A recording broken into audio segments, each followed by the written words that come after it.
For 50 years, one ETF has walked straight through every crisis we've thrown at it. Recessions, bubbles, inflation shocks, rate spikes, pandemics, and it didn't just survive, it got stronger. Most people think they understand index investing. Almost nobody understands why this keeps happening.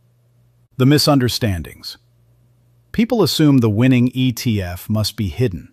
They think it's tied to AI or quantum computing or some secret sector Wall Street doesn't want them to know about.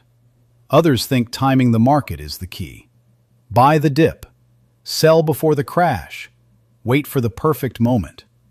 And then there's the diversification myth, the idea that you need 10 different ETFs to be safe.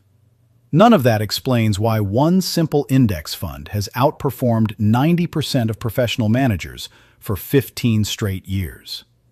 The S&P 500 isn't just an index. It's a mechanical wealth extraction system.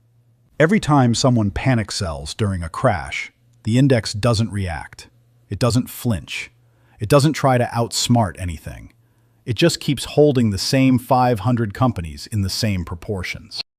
Meanwhile, traders sell low, buy back high, and transfer wealth to the people who simply stayed put. This happened in 2008 when the index fell 57%. The people who held recovered fully by 2013. The people who sold locked in permanent losses.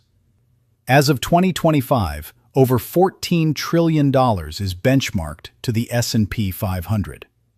That amount of capital creates its own gravity. When a company is added to the index, funds are forced to buy it, creating an average 7.4% price bump. Not because the company suddenly became more valuable, but because the system demands it. When a company is removed, funds are forced to sell it, regardless of fundamentals. This isn't about intelligence, it's about structure.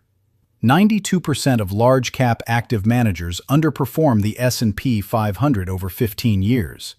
Not because they're incompetent, because they're human. Humans hesitate, humans react, humans chase, humans panic. The index does none of that. It just keeps moving forward. The S&P 500 survives every crash because it isn't trying to predict anything. It isn't trying to be clever. It's simply capturing the long arc of human innovation. And that's why it keeps winning.